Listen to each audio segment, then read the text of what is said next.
FFT के बारे में हमने डिस्कस किया था, तो आप में से कोई बता सकता है कि why we are using FFT? कुछ रिवीजन किया है प्रीवियस लेक्चर्स आपने?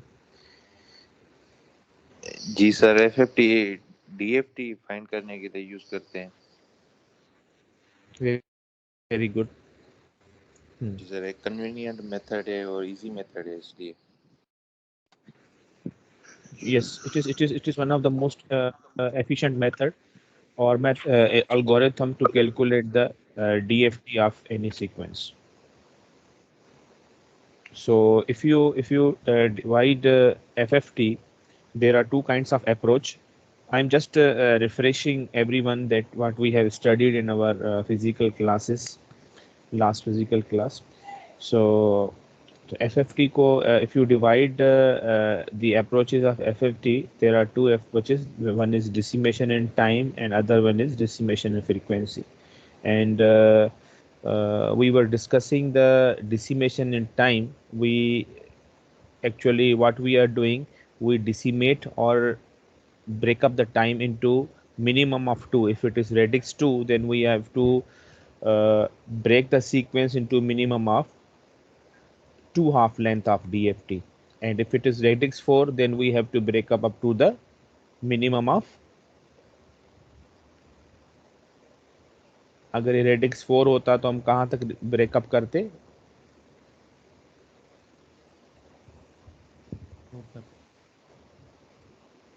4 तक करते, ठीक है।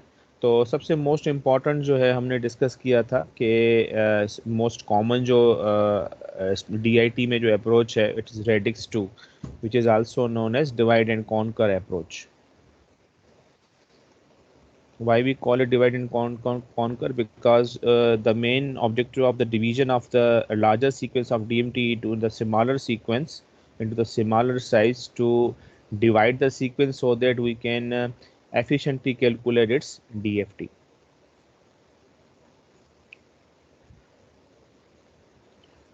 So we have already discussed this slide.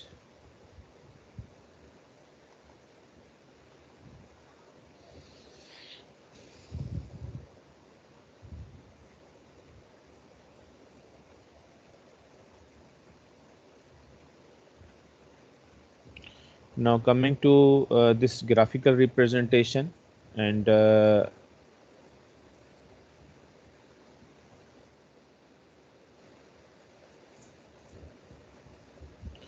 if you look at this representation, you can easily understand that if we have a sequence of 16 points over there,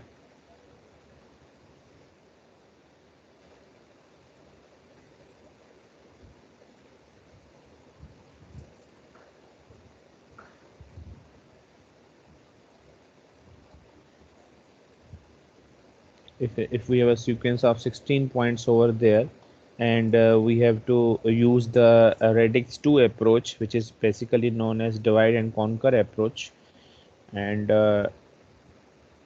here we have divided this 16 point sequence into two 8 point sequences. This is 8 point sequence, and further हम इसको और divide करते जाएंगे. We divided into 4 4 and then 2 2. So if you are if it is required to calculate the FFT by DIT radix 2 approach, then we have to stop here. These are the radix 2. This is basically the radix 2. Now this is a single point, we have to stop there. ठीक है ना?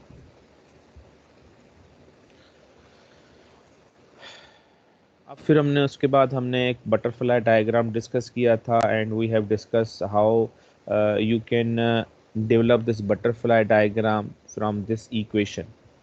If this is a equation, then you have the butterfly diagram over here, and the color identification is basically uh, representing the path from input side where we are flowing towards the output side.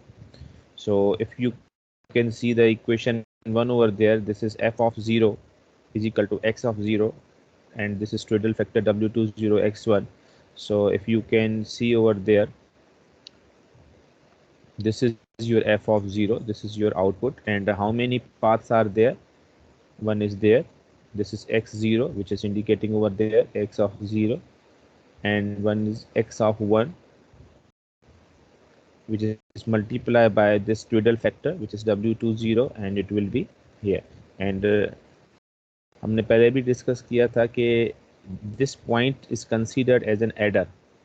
यहाँ पर actually ये adder है, इस वजह से हमने यहाँ पर प्लस किया है इसको. And the bottom of every butterfly is actually a -1. So if there is a -1 over here, then how you can calculate its f of 1? F of 1 will be this.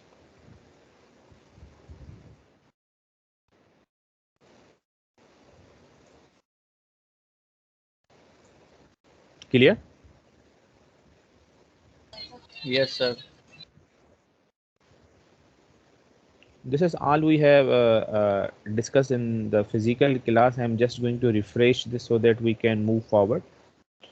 So if you feel any confusion, then please don't hesitate to ask.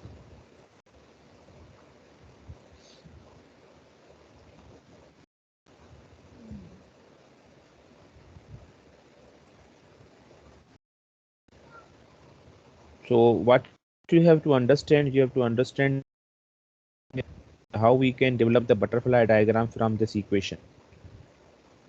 There is a complete derivation behind this equation, so we will discuss this derivation in the later classes. But as far as today's lecture is concerned, just concentrate on how we are developing this butterfly diagram from this equation.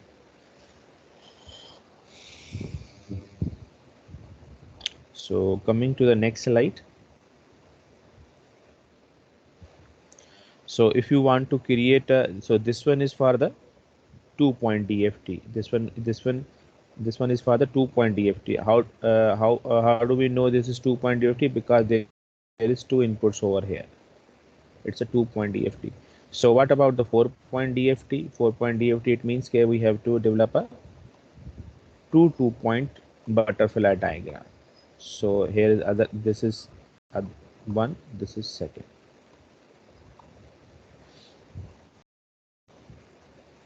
And as we know, the bottom line of every butterfly diagram is what? It is a -1.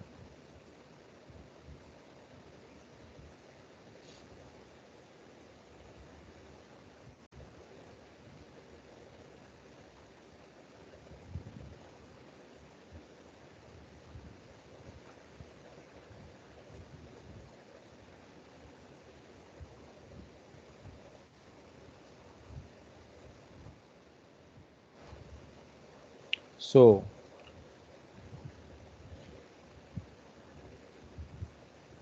what we are doing here, we are actually developing a 4-point DFT butterfly diagram. So here we have a 2-point DFT, then these 2-point DFT will become a 4-point. So as we have discussed in previous class, that how you can connect the butterfly for the second stage. The top of the butterfly will be connected to the top of the bottom butterfly. So you can see over here, this top of the butterfly is connected to the top of the butterfly, and similarly this top of the butterfly will be connected to the this top of, and similarly अगर आप इस तरह bottom को bottom से connect करेंगे तो you can easily understand the behavior.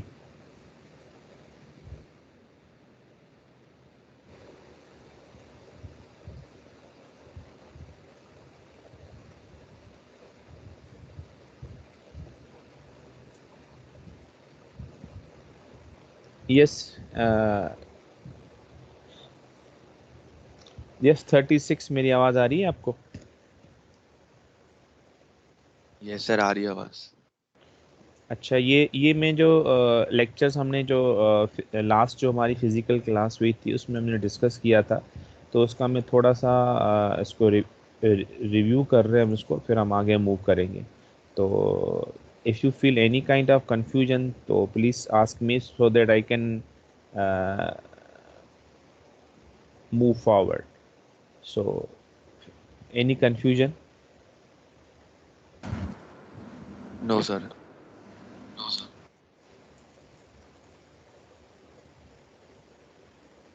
Okay. So if you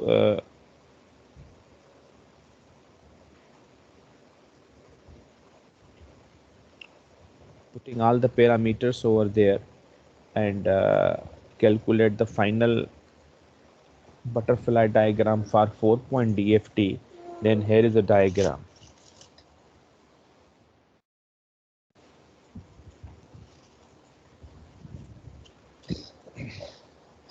So if you look at this diagram,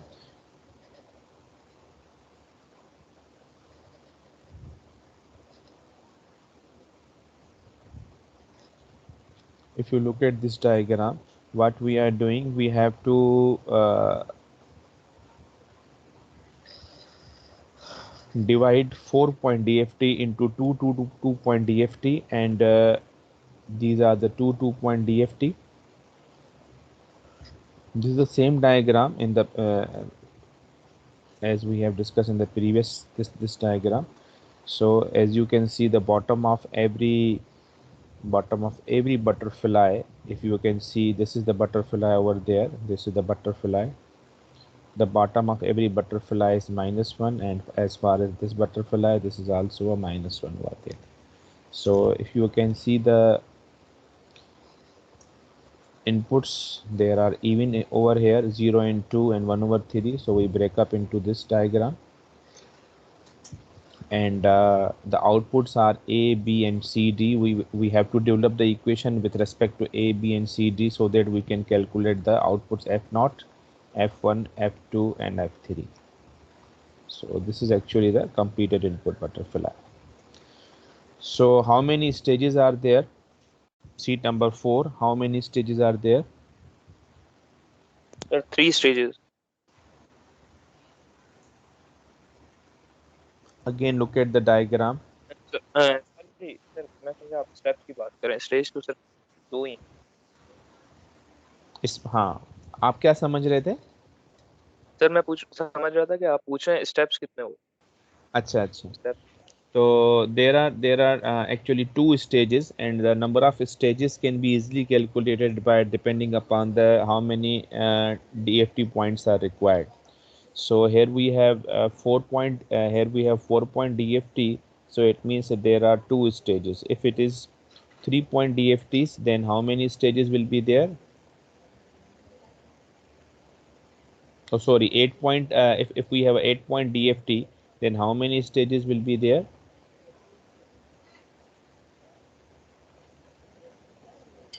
3। Yes, it will be 3 stages over there.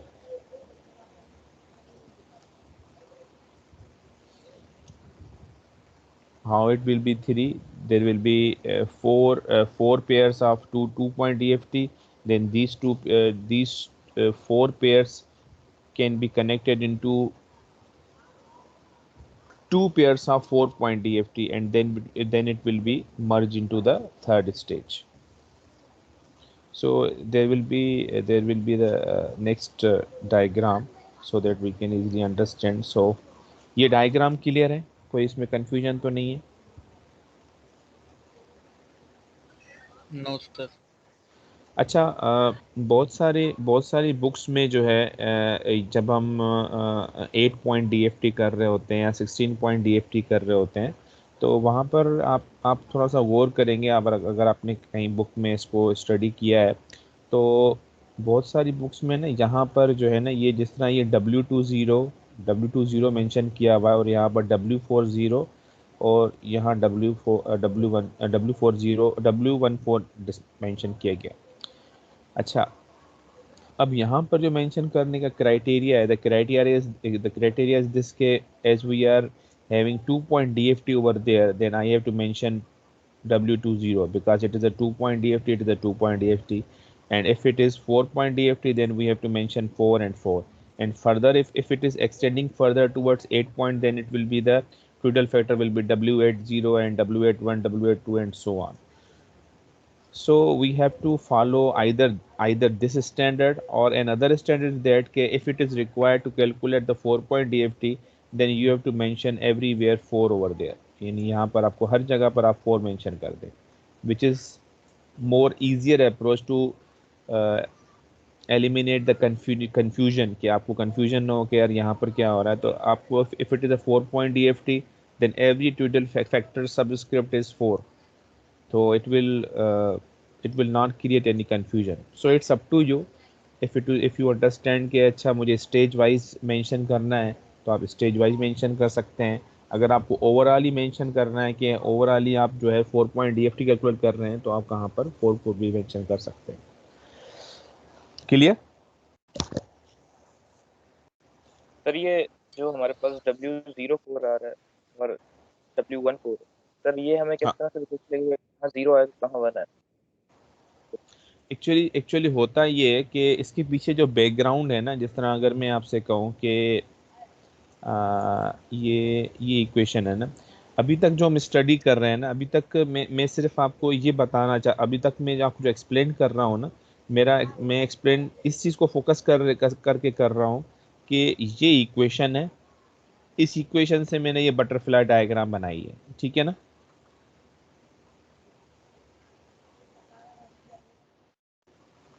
आवाज़ आ रही है मेरी? जी सर आवाज आ रही। हाँ, यानी मेरा फोकस ये है कि मैं जो है यहाँ पर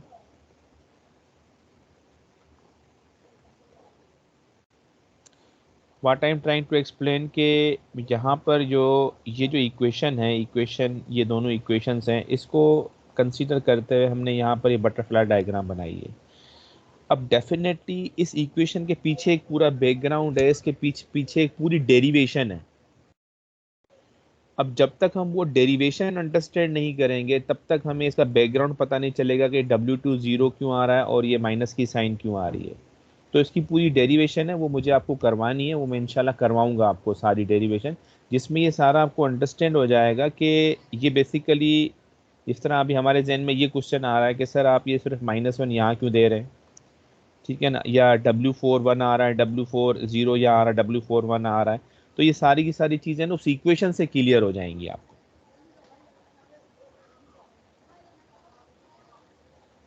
ठीक है सर।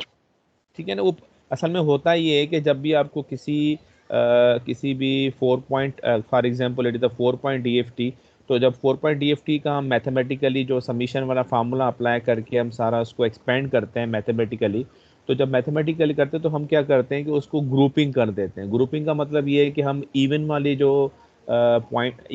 जो फैक्टर्स हैं वो अलग कर लेते हैं, ऑड वाले अलग कर देते हैं, फिर इस तरह उसको सेपरेटली सॉल्व करते हैं। सेपरेटली सॉल्व करने के बाद अल्टीमेटली हमें एक इवन की इक्वेशन मिलती है, एक ऑड की इक्वेशन मिलती है, तो उस इक्वेशन में से आपके पास ये बटरफ्लाई डायग्राम बन रही है। तो there is a complete background behind that, and that background is totally depending upon these equation. अब ये जो इक्वेशन बनाई गई ना, इसके पीछे पूरा एक बैकग्राउंड है ना, तो हम उस बैकग्राउंड को अभी फिलहाल डिस्कस नहीं कर रहे हैं, हम सिर्फ ये अंडरस्टैंड कर रहे हैं कि इस इक्वेशन में थे ये बटरफ्लाई कैसे बना है। क्लियर? Okay sir. क्लियर। तो your question is absolutely right कि हम ये कैसे आइडेंटिफाई करेंगे, लेकिन ये सीक्वेंस हमको खुद ब खुद पता चल जाएगा। जिस तरह अगर हम 8.83 पे जाएंगे, तो इस तरह आपके पास नंबर ऑफ बटरफ्लाई बढ़ जाएंगे। जब नंबर ऑफ बटरफ्लाई बढ़ जाएंगे तो ये W08, W18, W28, W38 इस तरह चलता जाएगा। अभी हम आगे एक डायग्राम आएगी, मैं आपको दिखाऊंगा। तो ये जो पोजीशन इसकी जो आ रही है ना, वो इस इक्वेशन की वजह से आ रही है, और that equation can be easily understand by the derivation. Okay, अब यहाँ पर जो ये इक्वेशन जो बनाई गई है, ये स्टेज वाइज बनाई गई है। फॉर एग्जांपल मैं आपसे कहता हूँ कि इक्वेशन ए जो है, इक्वेशन यानी इस पॉइंट ए पर जो है, जो कि आपके पास एक इंटरमीडिएट आउटपुट है आपके पास ए जो है, तो उसका एक्सप्रेशन क्या बनेगा?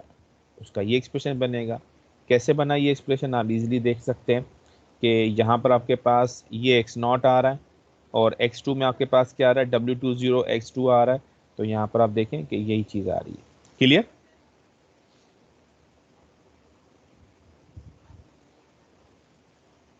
Yes sir clear. ठीक है। इसी तरह बी पे आपके पास ये आ रही है एक्सप्रेशन, अगर आप देखें बी में हमारे पास क्या आ रहा है, ये आपके पास बी आउटपुट है। बी आउटपुट पे आपके पास क्या आ रहा है, एक्स नॉट आ रहा है और -x2 W2 0 आ रहा है। तो ये आपके पास -x2 W आ रहा है। इस तरह सी पे ये आ गया। अब अगर हम स्टेज 2 पे आते हैं, स्टेज 2 पे आते हैं तो स्टेज 2 पे आपके पास एफ नॉट है। तो एफ नॉट बेसिकली किसके इक्वल है, जरा मुझे बताओ इसकी इक्वेशन।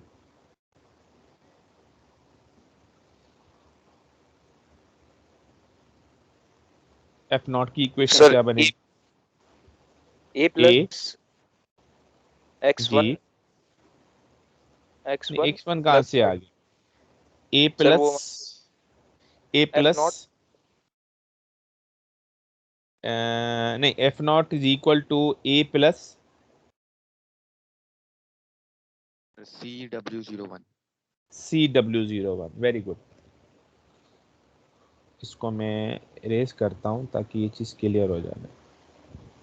अगर हम यहाँ पर देखते हैं तो एक तो ये आ रहा है, ठीक है ना। अगर हम इस बटरफ्लाई को देखते हैं और दूसरा इसकी जो मल्टीप्लिकेशन आ रही है ये आ रही है, ठीक है। तो it will B A + CW40। अगर आप देखें यहाँ पर ये देखें, ये इक्वेशन आ गई। क्लियर?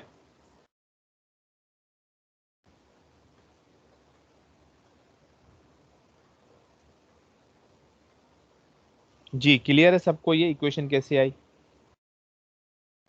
यस सर, जी क्लियर है। Sir clear.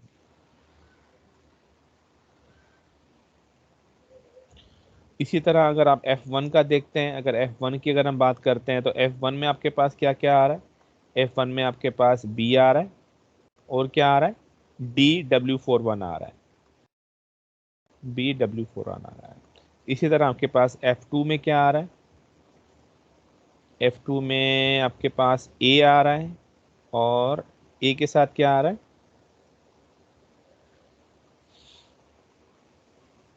जी A के साथ क्या आ रहा है? -CW04। -CW4। गुड। इसी तरह F3 आ गया आपके पास। अब जब आपके पास ये इक्वेशन आ गई, ऑब्वियसली आपके पास A की वैल्यू ये रही और B और C की वैल्यू ये, जब आप यहाँ पर प्लेस करेंगे तो आपके पास ओवरऑल एक्सप्रेशन ये बन जाएगा।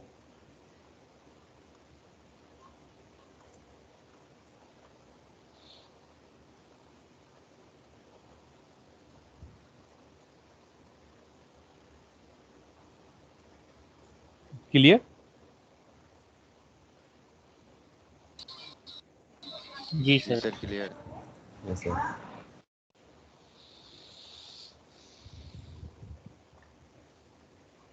अब आपको मतलब इसमें आपको इस तरह पैनिक नहीं होना है कि अच्छा फिर हमें 8 पॉइंट के लिए भी इतनी इक्वेशंस निकालनी पड़ेंगी, 16 पॉइंट के लिए भी इस तरह इक्वेशन।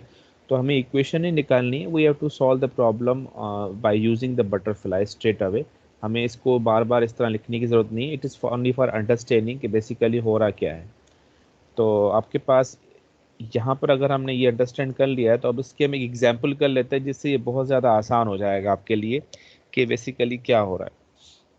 तो अगर हम यहाँ तक कोई क्वेश्चन है तो पूछें प्लीज।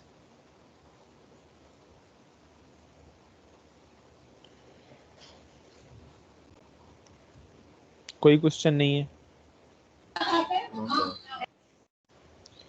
अच्छा, यहाँ पर एक एग्जांपल है कि compute 4 point DFT of XN 1 2 3 4। अब क्योंकि यहाँ पर 4 पॉइंट है तो ऑब्वियसली आपके पास कितने स्टेज होंगे? 2 स्टेज होंगे। This is the formula for calculating the stages. Number of stages is equal to log 2n और log 2n will be 4, तो it will be 2, or you can easily calculate 2 is the 2 raised to number of stages equal to n, whatever you want।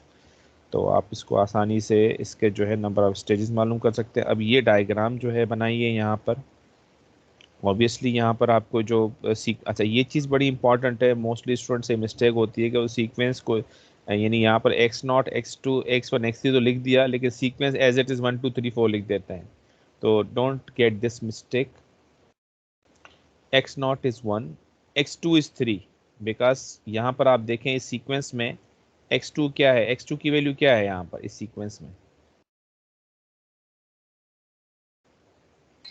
Sir 3 है sir. 3 है, very good. इसी तरह तो ये mostly student से mistake ये होती है कि वो x0 x2 x1 x3 लिख दिया और कंसीडर कर रहे हैं वही सीक्वेंस 1 2 3 4। तो ये मिस्टेक नहीं कीजिएगा, मेक श्योर कि ये चीज़ ना हो आपसे, कि it will B 1 3 2 4। So we are considering even samples position, not the sample value. So whatever the value of sample, you have to write it there, but you have to take the even sample. So this will be x0 x2 x1 and x3. So very simple. If you calculate the intermediate output over there, so what will be there? It will be x naught is 1, so it will be 1, and x2 is 3.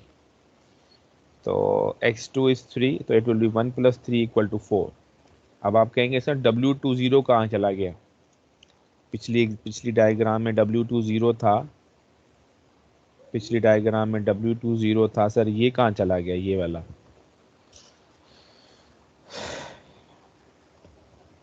ये कहाँ चला गया? Yes, can anyone answer this question? Where is W20? 1 के बराबर होती है। Yes, very good. W20 is always equal to 1. You can see W20. If power is 0, then exponential 0 will be equal to what? Exponential 0 will be equal to 1. So therefore it is 1. So therefore we have not mentioned over there. Clear है ये बात कि W20 is there, but because its value is 0, therefore we have not mentioning over there. But as far as understanding is concerned, we should mention it as, and mention is like W20 is equal to 1. So don't get confused कि W20 कहाँ गया? W20 is equal to 1. Clear? Yes sir. Okay. So this is 1, this is 3. So 1 plus 3 equal to 4. Similarly, this is 1. This is 3 into minus 1. So 1 plus 3 into minus 1, that will be 1 minus 3, it will be minus 2. Similarly, this one is 4 plus 2, 6. This one is 2 minus 4 equal to minus 4. And if you coming to the next stage, so in the next stage, the intermediate output will be there. तो यहाँ पर इस वजह से हमने यहाँ पर arrow से इसको मेंशन किया है. So 4 is there, minus 2 is there, and 6 is there, and the minus 2 is there. So if you look at this x0, so x0 will be equal to what? X0 will be 6 plus 4. So 6 plus 4 equal to 10.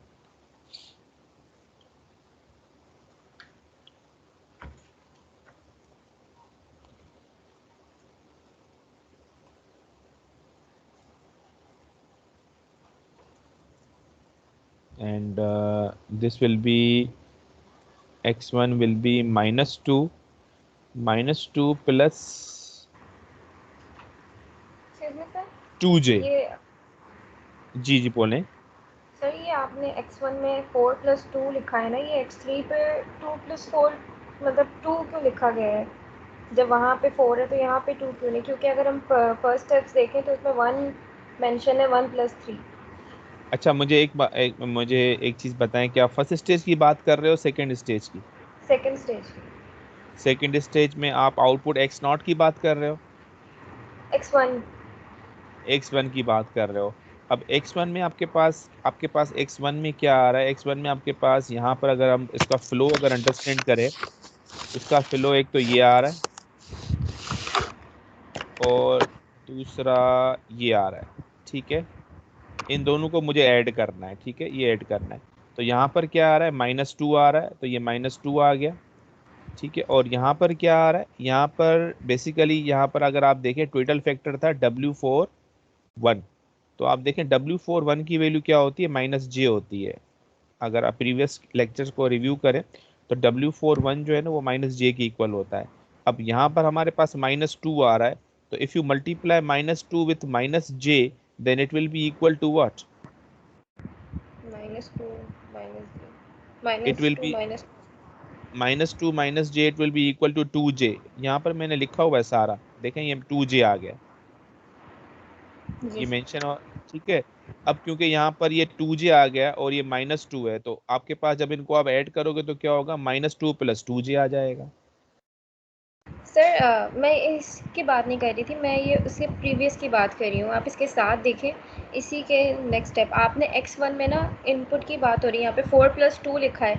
Next पे जब आप आए हैं तो आपने 2 + 4 × -1 लिखा है, यानी कि अगर आप पहले स्टेप्स देखें तो आपने 1 + 3 = 4, यानी आपने फर्स्ट स्टेज मेंशन की। यहाँ पे 4 और यहाँ पे 2 कैसे नहीं, हैं?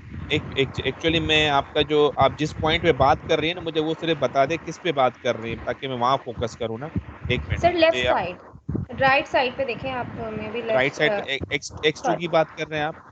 लेफ्ट साइड पे देखें, लेफ्ट साइड पे। लेफ्ट ये यहाँ की स्टेज बात 1 कर की रहे बात करेंगे। जी स्टेज 1 पे जो x1 है ना, वो तो यहाँ हैं स्टेज। जी पहले सर, आप यहाँ मुझे यहाँ बात।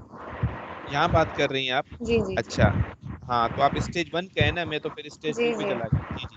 हाँ, अब स्टेज 1 पे क्या प्रॉब्लम हो रही है, ये 2 आ गया और ये 4 आ गया। सर ये आपने पहले ना वन वन ही मेंशन किया है, उनके दोनों पे फर्स्ट स्टेज में ना 1 1 मेंशन किया जी है, जी जी जबकि जी, आप 1 1 1। इधर 4 और इधर नेक्स्ट पे 2 मेंशन हुआ है, ये पूछ रही हाँ, ये कैसे हूँ हुआ, ये ये पूछना कैसे? चाह रहे हैं? जी जी सर। अच्छा बस ठीक है, माइक ऑफ करें, मैं समझ। एक्चुअली हो रहा है ये मैंने स्टार्ट में बताया था कि जब आप यहाँ पर इसका बटरफ्लाई डायग्राम बनाएंगे, जब आप इसका बटरफ्लाई डायग्राम बनाएंगे तो आपको ये देखना होगा कि यहाँ पर आपने जो सीक्वेंस की जो पोजीशन मेंशन की होगी वो आपको इवन और ऑड के हिसाब से मेंशन करनी है। यानी आपको जो पेयरिंग करनी है, जिस तरह यहाँ पर मैंने पेयरिंग की है कि उस 4 सीक्वेंस को हमने इवन x0 और x2 ले लिया, तो ये x0 x2 हो गया, और यहाँ पर x1 और x3 ले लिया, तो ये x1 और x3 है। अब x0 की वैल्यू क्या है, 1 है according to the our question, और x2 की वैल्यू क्या है, 3 है। इसी तरह x1 की वैल्यू 2 है और x3 की वैल्यू 4 है। If you look at the question, this is our given question, so we have taken these value over there. जो रेड में जो मेंशन किया गया ये वैल्यूज हैं। अब आपके पास इस बटरफ्लाई के हिसाब से अगर आप देखते हैं तो इस पॉइंट पर आपके पास यहाँ पर जब अगर आप देखते हैं तो एक तो 2 आ रहा है, ये 2 आ रहा है, और दूसरा यहाँ पर 4 आ रहा है, इस वजह से मैंने 4 + 2 किया है। ऊपर वाली डायग्राम में यहाँ पर 1 आ रहा था और यहाँ पर 3 आ रहा था, तो मैंने 1 + 3 कर दिया है। सर आ गए समझ सर। आई थिंक ये जो इसका कंफ्यूजन जो है क्लियर हो गया होगा आपको। जी sir, okay, thank you. Okay, अच्छा, अब अगर हम x2 की बात कर रहे हैं, अच्छा ये चीज़ बड़ी ध्यान में रखिएगा, यहाँ पर हमारे पास जो टोटल फैक्टर है वो W41 है। जब W41 है तो W41 is not equal to 1, it is equal to -j। So if it is equal to -j, so it will multiply this intermediate output and you will get the x1 and x2। अच्छा, x1 मैं इसको ज़रा clear कर देता हूँ ताकि हम यहाँ तक हम पहुँच गए थे, -2 + 2j।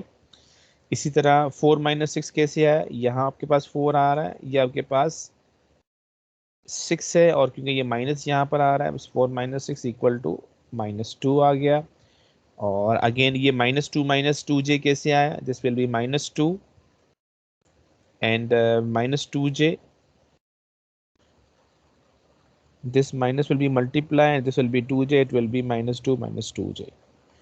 So x0, x1, x2 and x3, these their result is mentioned over there.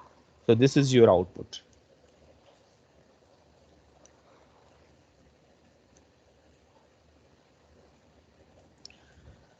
Again I want to highlight this output, because output जो है ना वो आपका sequence में है, because we are decimating the time, and decimating time means का मतलब कि we have to break up the input sequence into the even and odd component, but the output sequence should be in order. So output sequence is x0, x1, x2 and x3। तो आपको इसको इसी तरह mention करना पड़ेगा, इसको आपने even odd में मेंशन नहीं करना पड़ेगा। So this is your answer. So 10 minus 2 plus 2j minus 2 minus 2 minus 2j.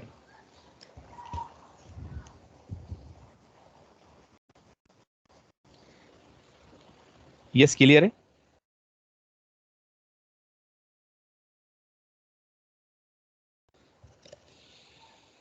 Any question? Any question? Yes sir, clear है। सर ये W समझ में नहीं आ रहा, 0 4। आपकी आवाज मुझे बहुत ही कम आ रही है, 36, थोड़ा सा लाउडली बोलेंगे।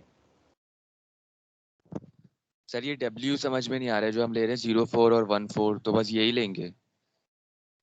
हाँ, अगर देखो अब मैं इसको समझाता हूँ। देखो होता ये है कि जब हम 4 पॉइंट DFT लेंगे तो इनकी पोजीशन ये फिक्स है। अगर आप जब 8 पॉइंट DFT पे चले जाएंगे ना, जब 8 पॉइंट DFT पे चले जाएंगे तो आपके पास ये वाली जो आपके पास पेयर है, मेरे पास डायग्राम है, मैं एक मिनट आपको वो डायग्राम दिखाता हूँ तो आपको और क्लियर हो जाए। होता ये कि जब के पास जैसे ये 0 0 W04 है, W14 है, तो अगर एक और बटरफ्लाई 4 पॉइंट पे आ गया तो वो W24 हो जाएगा, इस तरह W34 हो जाएगा, इस तरह एक्सटेंड होती जाएगी ये। और सर उसके आगे फिर W8 हो जाएगा थर्ड स्टेज। W8 हो जाएगा। मैं उसी डायग्राम पे आ रहा हूँ। मैं जस्ट मुझे एक मिनट दो, मैं उस डायग्राम पे आ जाता हूँ।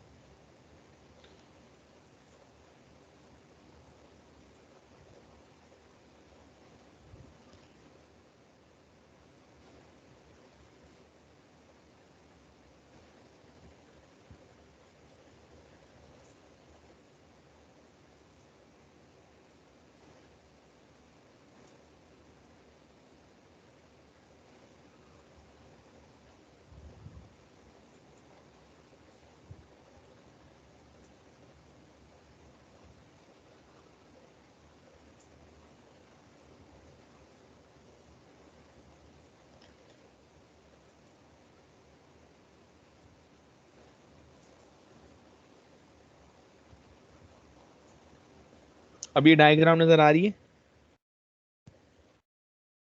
Yes sir. अब यहाँ पर देखो बेसिकली क्या हो रहा है। यहाँ पर हमारे पास ये आपके पास W20 आ गया। उसके बाद आपके पास यहाँ पर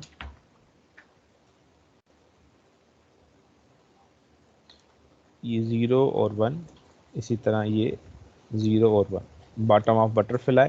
अब यहाँ पर आप देखें, अब यहाँ पर आपको ये इसका स्ट्रक्चर समझ में आ रहा है कि सबसे पहले हमने इसको ब्रेकअप किया, 2 2 के हमने 4 बना दिए। ये मेरे ख्याल में इसका जो है ना वो हाँ ये है ना, ये ज़्यादा अंडरस्टैंडिंग है।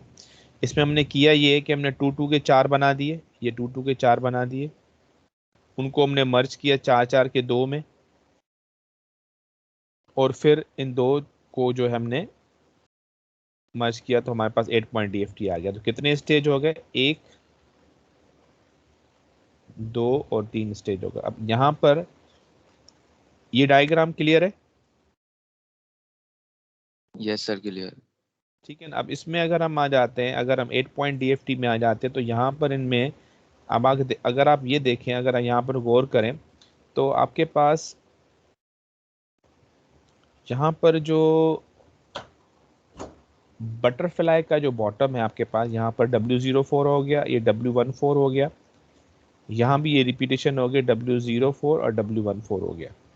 इसी तरह यहाँ पर जब आप ये इंक्रीमेंट हो रहा है, अगर आप 8 पॉइंट DFT पे आ जाते हैं, यानी थर्ड स्टेज पे जब हम आते हैं, तो डिपेंड करता है कि यहाँ पर बटरफ्लाई कितने बन रहे हैं, because you are connecting top butterfly to the bottom and bottom to the top. तो आपके पास ये जो पोजीशन इसकी जो है, अगर आप देखें तो ये इसकी पोजीशन बन रही है।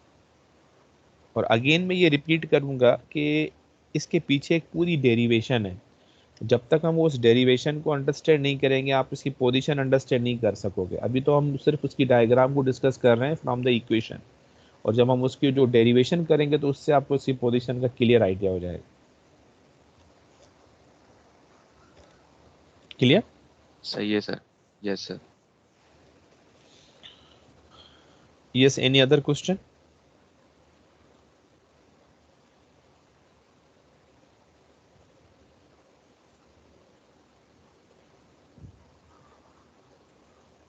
नो सर, क्लियर है। क्लियर है।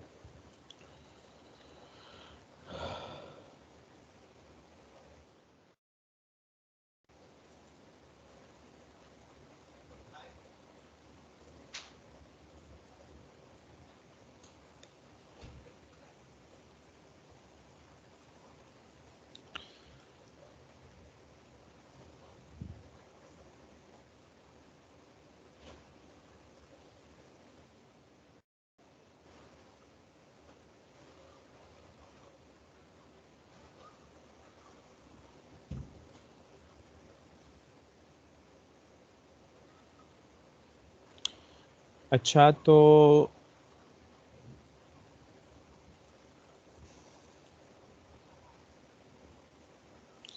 अब आपको एक काम ये करना है, जिस तरह यहाँ पर भी मैंने एक टास्क मेंशन की है। अगर इसको हम मैट्रिक्स मेथड से सॉल्व करते हैं तो इसका रिजल्ट अगर आप वेरीफाई करें तो ये चीज़ और कंफर्म हो जाएगी कि रिजल्ट आपका वही आ रहा है जो कि आपने मेंशन किया है। ठीक है, तो इसको मैट्रिक्स मेथड से सॉल्व कीजिएगा या तो इसको कन्वेंशनल मेथड से। तो आई होप कि आप इसको मेथड से मैट्रिक्स मेथड से जल्दी हो जाएगा। तो मैट्रिक्स मेथड से इसको सॉल्व कीजिएगा, इंशाल्लाह फिर जो है ना नेक्स्ट क्लास में इसको आगे डिस्कस करेंगे। ठीक है, आज यहीं तक ही रखते हैं और आपको इसको मैट्रिक्स मेथड से सॉल्व करना है। ठीक है, okay sir. Okay sir. Sir अगर इस तरह से आ जाता है कि 3 पॉइंट डीएफटी कैलकुलेट करना, मतलब ऑड में आ जाता है, तो फिर तो ये बटरफ्लाई डायग्राम वाला तो काम नहीं करेगा। क्या कह रहे हैं, थोड़ा रिपीट कीजिएगा। 04। हाँ सर मैं ये कह रहा हूँ जिस तरह से ये इवन नंबर है, जिस तरह से 2 पॉइंट हाँ, डीएफटी हो अगर गया, ऑड 4 में हो आ गया। जाता है। जी हाँ, उसके लिए मैंने ये बताया था कि इसमें फिर आपके पास कंपोजिट रेडिक्स आता है। कंपोजिट रेडिक्स का मतलब ये हुआ कि जिस तरह अभी 2 पॉइंट यहाँ पर रेडिक्स 2 है तो रेडिक्स 3 भी होता है, रेडिक्स 4 भी होता है। तो फिर आपको इस तरह कुछ करना पड़ेगा कि आपने एक को एक रेडिक्स अप्लाई कर दिया, उसको दूसरी रेडिक्स में, फिर दोनों के रिजल्ट को आपने मच कर दिया। इस तरह कुछ टेक्निक करनी पड़ती है। ठीक है। तो वो मतलब एक एक्सेप्शनल केस होता है, जनरली हम इवन ही लेते हैं, मतलब एक एक्सेप्शनल केस है, लेकिन it is possible and there is technique इसको सॉल्व करने की। ठीक है। ओके 43 आज नहीं आया क्या? Yes sir, online. क्या बात है, आप खामोश खामोश हैं, क्या बात है? सर गांव में आया हूँ, यहाँ पे सारे बच्चे बच्चे बैठे हैं गेम अच्छा चला अच्छा के अच्छा, तो मेरी आवाज तो आ रही है ना? जी सर, बिल्कुल क्लियर। ठीक है, ठीक, ओके ओके। तो अभी मैं अटेंडेंस कॉल करता हूँ। अगर कोई क्वेश्चन नहीं है तो फिर मैं अटेंडेंस कॉल करूँ, अगर कुछ पूछना है तो फिर मैं रुक जाता हूँ।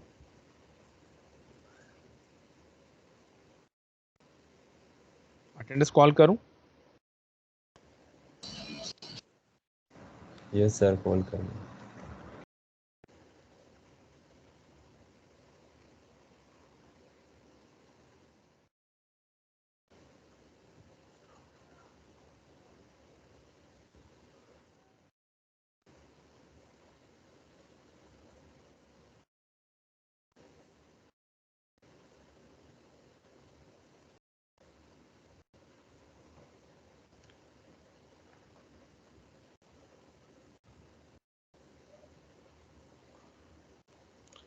Seat number 1। 01 present. Okay. 2। Present, sir.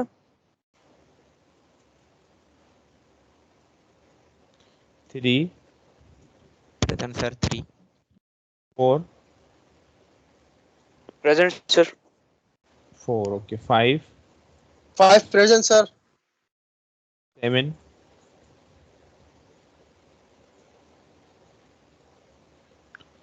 8। 1 2। 1 3। Present, 1 sir. 4। 1 3. 1 3 present. Okay.